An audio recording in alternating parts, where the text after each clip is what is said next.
Welcome to now a series of panels that we're going to have. We're going to try and keep these conversational and interactive. We're going to do some time catching up, so I've worn my biggest possible watch so I can keep an eye on everything. And to get our first panel started, which is going to focus on our shared maritime histories and cultures and who we are as islands, I'm very pleased to invite up to this stage to give us a short introductory presentation Ambassador José Luis Rocha, who is the permanent representative of Cabo Verde to the United Nations. Ambassador.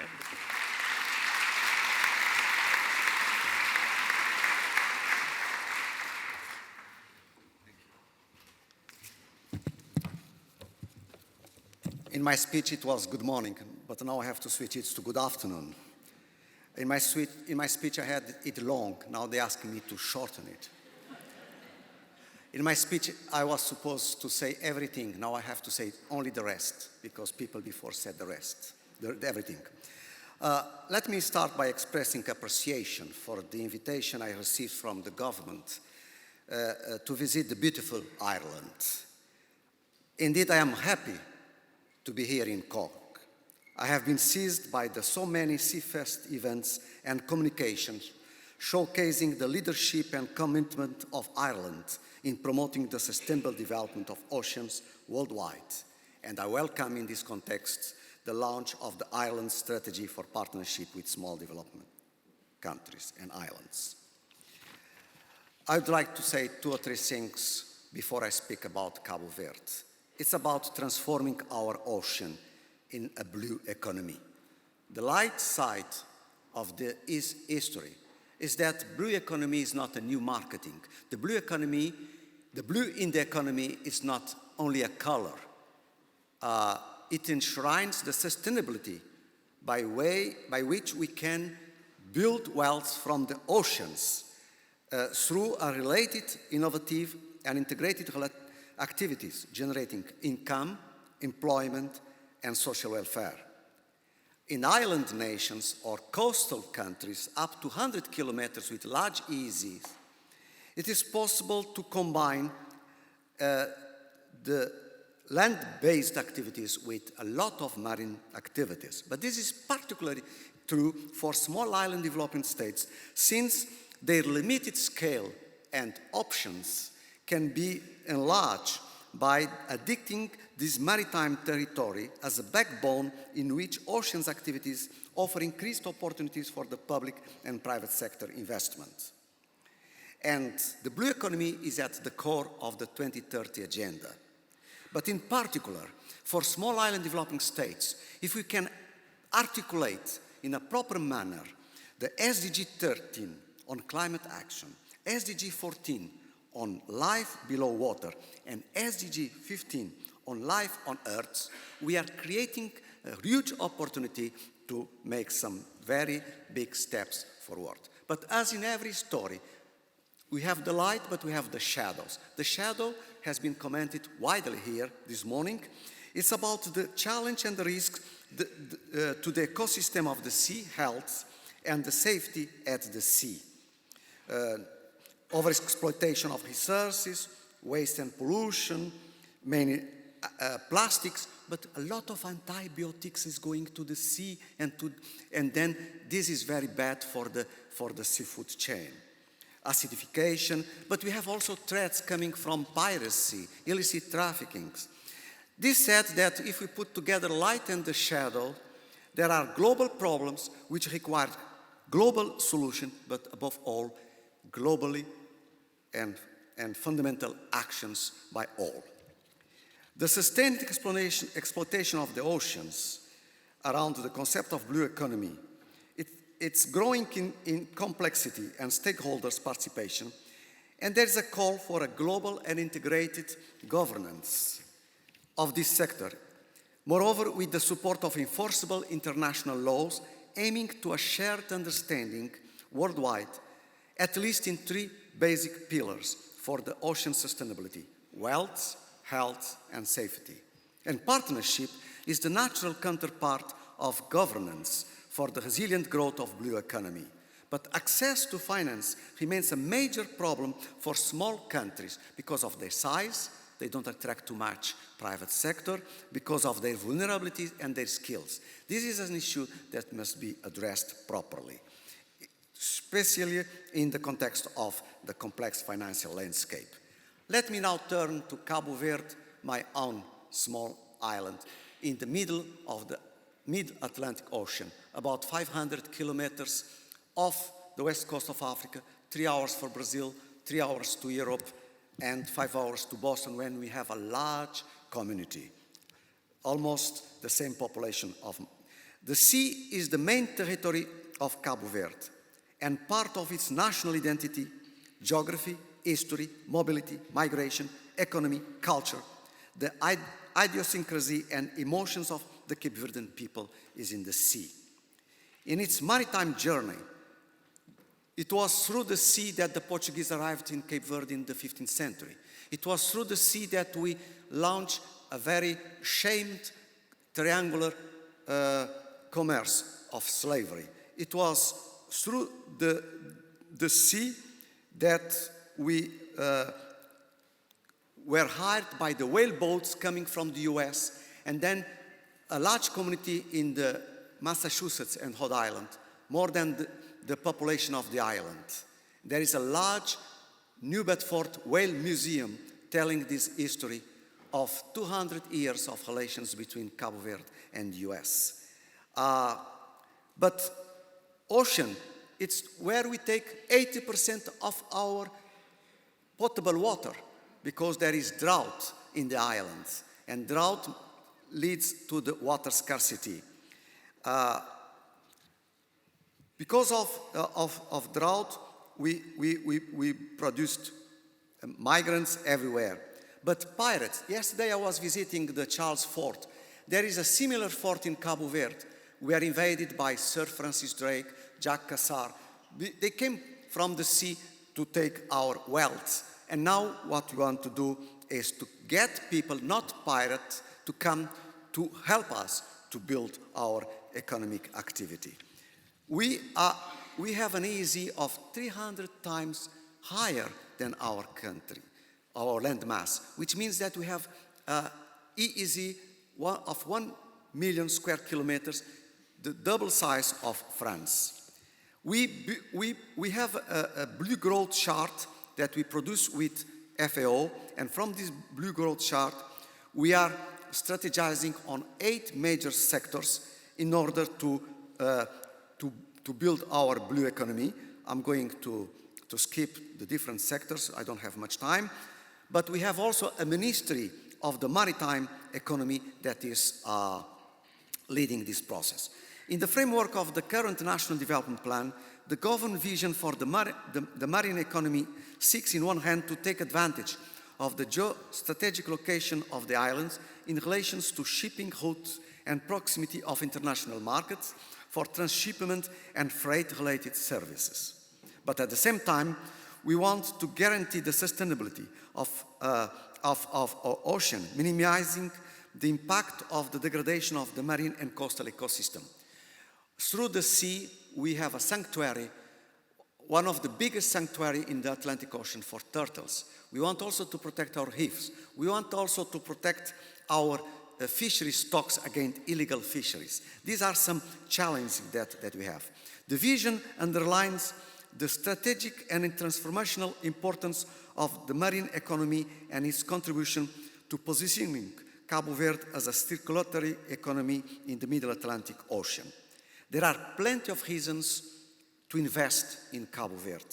One is the business environment, driven by the political stability, the rule of law, the democratic rule of law of country, but a regulatory framework and a strong digital use, use of digital technologies. That's one part of the reasons. The other is because in my country we can offer an ocean of investment opportunities in many fields, going from coastal infrastructures to port and logistics, to renewable energy, to tourism,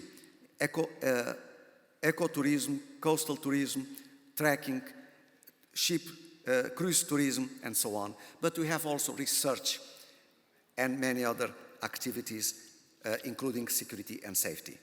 Let me conclude by saying the following. I welcome the shared maritime journey of the island states in the global ocean, in particular for the small island developing states. The process requires a balanced approach in which the wealth sustainability of our oceans depends heavily on our collective capacity to preserve their health and on our vigilance to the safety and protection of the maritime activities and areas. Behind the different circumstances and individual specificities of each island state, there are lessons to be learned from our common challenge we all face in our relation with the global ocean. In addition, amidst the variety of opportunities and solutions, we can also gain from sharing information, data, best practice, and solutions. Building partnership can reduce distance and gaps in favor of a commonwealth of interests shared by island states, as pointed out by the Ireland Strategy for Partnership with Small Island Developing States. The blue economy is definitely a sector that contributes to the sustainable development of island nations. In this regard, it is a happy coincidence that the Samoa Pathway Review is underway to deliver its result next September. I hope that the lessons and recommendations from this conference can add to calls for actions in that outcome document next September. I thank you for your attention. Thank you very much, Ambassador. Thank you. I was in time. You were very good. Thank you, Ambassador, for being so gracious and so timely. Now we're going to invite to the stage our panelists. So first of all, His Excellency Carmelo Abela, the Minister for Foreign Affairs and Trade Promotion from Malta. You're very welcome. Please come up. And I'd like to invite back as well Ambassador Olai from Palau. Please come join our panel. And we already have Peter Heffernan, CEO of the Marine Institute, here with us. So what I would like to do is start with you, Minister. Olai, have a seat. And explore a little further these cultural and historical ties that bind us as island nations. And I know that in Malta you share our agrarian tradition, you share with Ireland a colonial past, and like us, you're forging a new value from your blue economy with results, as we heard about already today, that are being felt in terms of your GDP. So could you tell us a little bit more about what Malta's been doing to kind of capture those links between your history and the future growth of your economy? Thank you. Well, thank you very much. First and foremost, I'm very pleased to be here among friends, our Irish friends, but also the small island states. We are also a small island state, so we are very much comfortable in this room. Just to give you a picture of what maritime and what the sea means for us. Our blue economy contributes 3.4% of our GDP. And it is estimated also that the Maltese blue economy employs around 12,700 people. I think this is a bit conservative, but this is directly involved in the blue economy. And this blue economy generates about 344 million in gross value added. Now, we are also aware of what the sea and the ocean means for us when it comes to other activities that are intrinsically linked with us being an island, with us being a maritime country. So basically, and traditionally, our economy, our culture are shaped when it comes to the sea. The sea has always been a source of food, water, communication, transport, trade, defense, and also recreation for us. So risking all this, it's up to a certain extent also something that we are risking our own survival even from an economic point of view. So I think it's very important for us to preserve all this, and we are in this together. Also, we pride ourselves that we have the 6th largest international ship register in the world, with flag integrity and competitive registration fees. Our harbors are the 3rd largest transshipment and logistics hub in the Mediterranean. Now, also the Mediterranean is an important element when it comes to the sea. And just to give you at least a glimpse of what this means for at least the Western Mediterranean region when it comes to the maritime economy, in the Western Mediterranean region alone, there are about 200 ports and terminals, and nearly 40% of all goods pass through the Mediterranean. So also the Mediterranean region attracts, I'm always speaking about the western part of the Mediterranean region, attracts the largest number of tourists in the Mediterranean basin, in part because of its cultural wealth, but also when it comes to biodiversity hotspot, with 481 marine protected areas, including Natura 2000 sites. In this region, in the Western Mediterranean region, there is also a rich fishing ground, accounting for over 30% of the value of landings at first sail in the Mediterranean, and also providing about 36,000 direct jobs on fishing vessels. Why I'm mentioning this, and I will not delve in other areas, at least for the time being, because if we don't look at the issues that we have at stake, all this we are risking most of what I said. And I think that we have enough evidence, we have enough also research, but we also have solutions for the current challenges. And I think what we heard till now this morning, we need to partner together. We need to build a partnership of experts, the private sector, civil society, mainly the younger generation, and of course, the young generation should not be looked as the future leaders, but they are showing the way even today. So I consider them to be also the leaders of today, but also there needs to be the political will. So governments, those who have the possibility to implement and to take decisive measures, need to partner together on these issues. And I think that we don't need to look further for what we need to do, but actually we need to start with urgency, acting today together in partnership with all the stakeholders. Thank you, Minister.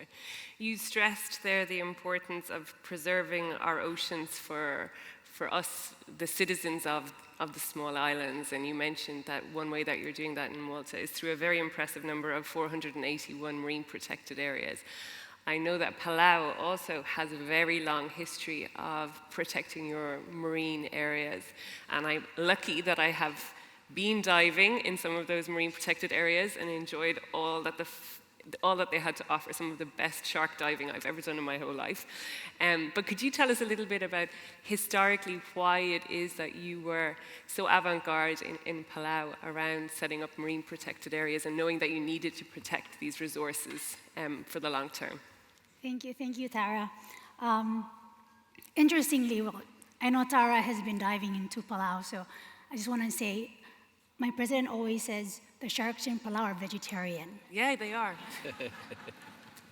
Well, thank you. That's a good question. And maybe to start off, to give you a picture, the United Nations has 193 flags.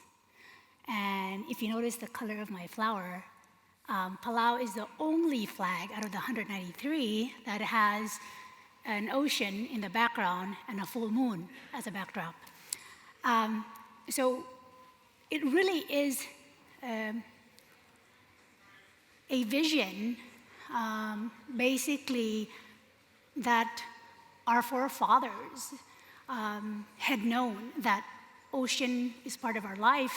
And most of us from the SIDS know that full moon basically controls the life cycle, whether it's your traditional, when you're pregnant and you know when you deliver or when you die, or when the spawning of fish and of course turtle laying is really centered on the full moon. But even before we decided that our flag was going to be ocean and a full moon, Palau has the oldest marine protected area in the world. And way before we became independent, it's been protected. And we call it BUL, B-U-L, and it's a moratorium. And Palau, our life revolves around our culture. So for us, the marine protected area is just a new term, but we always knew it ancestrally. And it's driven by that culture and that heritage of knowing you have to take what you can and nothing more. And that really what drives us then when we became independent in 1994, and then everything became translated from oral history to legislation, we decided, well, why not then be ambitious to try and look at ways to ecologically protect our marine area? So of course, we have a very well-established protected areas network, and then eventually then we started challenging our own region, and we had the Micronesian Challenge. So we went from 30% marine protected, and then in 2015, we challenged ourselves and now closing 80% of our exclusive economic zone, January 1st, 2020, to commercial, to completely a no-take zone to commercial fishing. But then also, that comes with a lot of responsibility. And of course, we're working a lot with our partners, the Nippon Foundation, Vulcan, Google, because a lot of questions earlier came to me was that how do you protect an area size of Texas or size of France? Mm-hmm. Is really to use innovative technology, which we're trying to do. We have a ship riding program as well with the US Coast Guard, so to try and look at illegal fishing and how we manage it. We also have our fisher folks that are vigilant to try and help us to look at the small vessels that come in. But it's no big solution. It's just the solution is really partnerships and trying to look at technology and trying to be innovative about it. And that's really what our shared journey about how traditionally we protected it, but then now that tradition can't work anymore, how do you then sort of look at technology and how you sort of merge it together and surveil your marine protected area. But just to add that on, we even after 2015, I think Palau is the first country in the world that even if you enter our country, you have to put a stamp on your passport. So we not only just declared our EEZ 80% protected, but also to enter our country, you have to pledge that when you leave, you only leave footprints. And also to add to that, we also was the first world to declare shark sanctuary. So I just wanted to end that, you can come to Palau, we have stories to share, and then of course with our island brothers and sisters, we all each have a shared journey, and we do have solutions, big challenges, but we always think that islands, you can find us as small incubators for change. And I think that's what we're all here for, is looking for partnerships and solutions. Thank you. Thank you, Olai. Yeah, I think that's lovely to look at how cultural ties to the oceans do translate over time into legislation and regulation that holds us all accountable. I do have to send apologies from Maura Gagan-Quinn, who was supposed to be joining us today and on this panel. We're sad not to have her here, but it's a family medical emergency that has kept her away. And I know that, Peter, you wanted to perhaps start your contribution by reflecting back on some of the work that you and Maura Gagan-Quinn have done together with the Atlantic Research Alliance and other initiatives to take these cultural affinities that we have for the ocean and turn those into action, into research and funding commitments. Thank you, Tara. Yes, for our visitors to understand and introduce the former Commissioner for Research and Innovation in Europe, Máire Geoghegan Quinn grew up in the west of Ireland in Carna, very close to and was associated with the university in Galway. But she was the very first female member of cabinet in Irish history. She was the Minister for Justice that decriminalised homosexuality in Ireland and really started a social change that now sees Ireland as one of the most progressive democracies in Europe in its recognition of rights of all to love whomever they wish to love and in all shapes and sizes. But also her achievement as a commissioner in Europe during the depths of Europe's worst fiscal crisis. She doubled the size of the research and innovation budget against the backdrop of such a crisis, which I think, as a fellow politician here, not a fellow politician, but a senior politician will realize is quite an achievement, And in a sense, the call from Secretary Curry is for leadership to make things happen. And I would think Máire would identify very deeply with the goals espoused by Secretary Curry. And anybody from Ireland will know that there's an enormous Galwegian population in Massachusetts and Boston, which is the most Irish of cities in the United States. So it was in the context of that motivation that all the stars were aligned politically, and timing is everything. You had a commissioner who was from an ocean area. You had Simon Coveney, who was Minister for Maritime Affairs in Ireland. You had a Prime Minister of Ireland, Enda Kenny, who was both of whom were different parties to Máire Geoghegan Quinn's party. But they decided to make oceans a priority for the Irish presidency during 2013, and together led a diplomatic effort to secure an alliance with Canada and the United States of America. And you saw a short video this morning of the achievements that is empowering. And in essence, it's an engine and a funding mechanism, but an international science diplomacy success. And we need multilateralism now more than ever. And the ability of that to mobilize joint scientific endeavors of a scale that has never been achieved across the Atlantic Ocean is already funded to the tune of $250 million and growing, which will see 1,000 scientific teams from the 3 jurisdictions working together. And I think that just sends a message of hope that the mobilization of science capacity to serve all of society and to generate for society knowledge to deal with the challenges that are coming.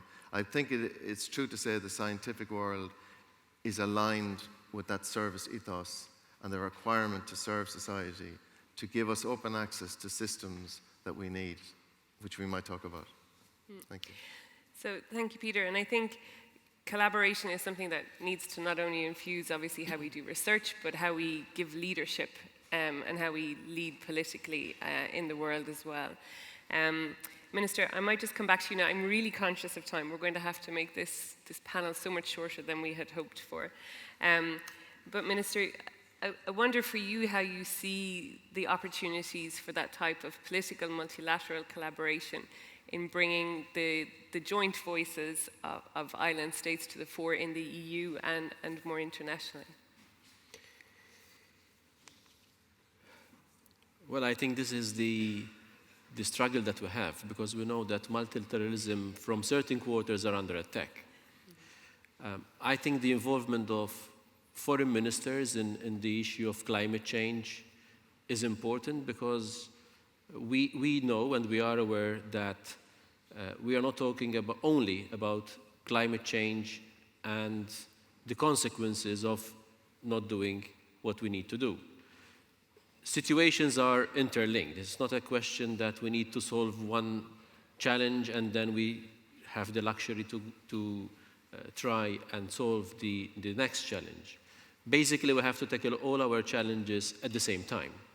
So that is why we, in my opinion, I think that we should also, as foreign ministers, be part of this global activity, I call it, that we need to tackle issues that might not be seen at first, that they have to do with climate change or that they might have consequences on all of us. But actually, we need to do that. And the best way to do it is through multilateralism.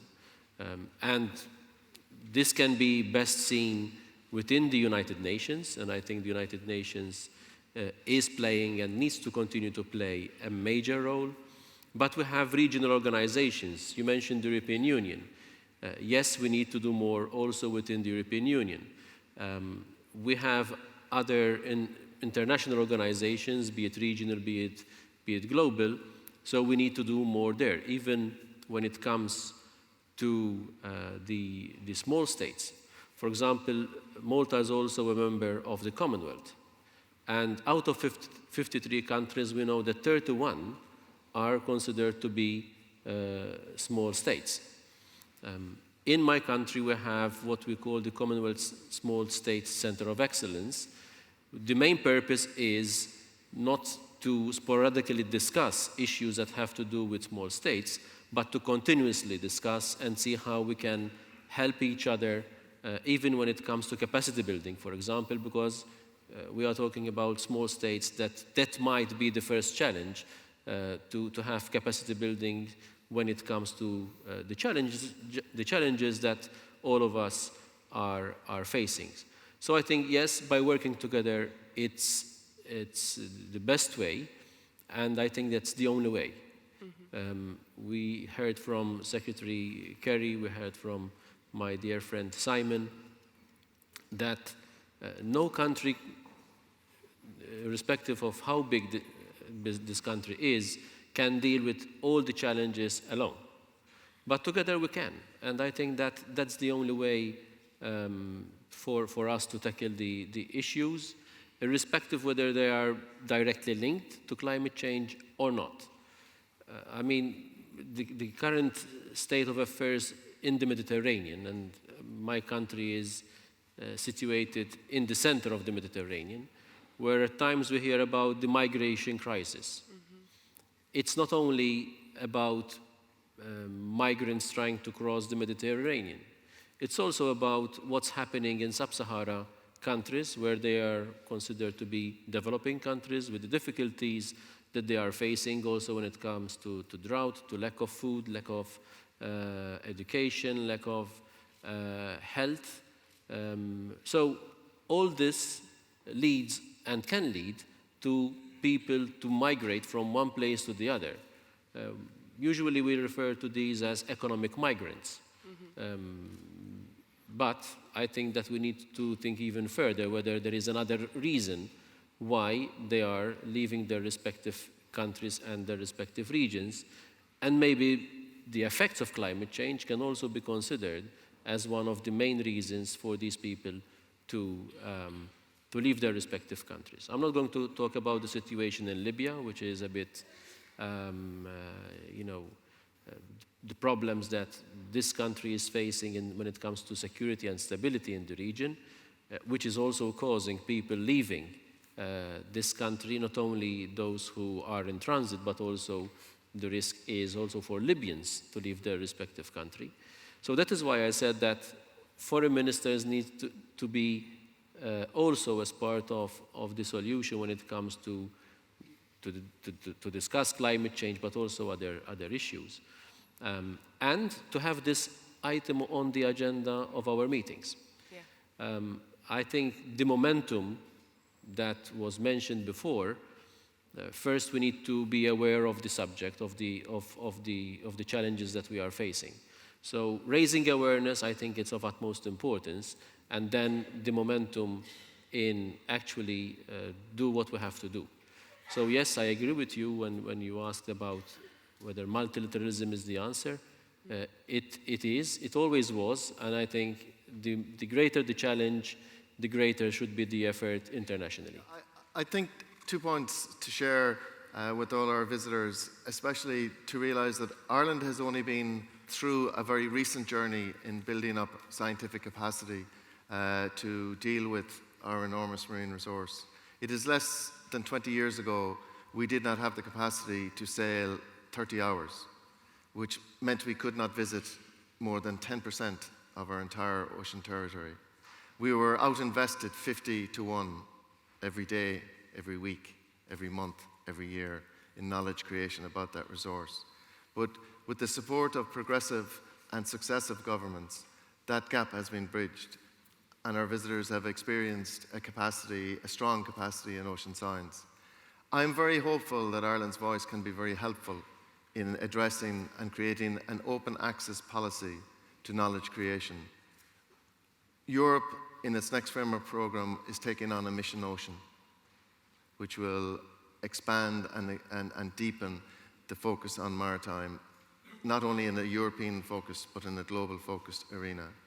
The UN Decade of the Oceans for Sustainability and Research for Sustainability offers a global initiative window. There's a convergence of issues around the ocean, and truly to share together the ability to give every state an open access to an accurate map of the entire ocean, to give every state an open access to a fit-for-purpose ocean observation system will empower and enable every island state on this planet to help cope with the challenges.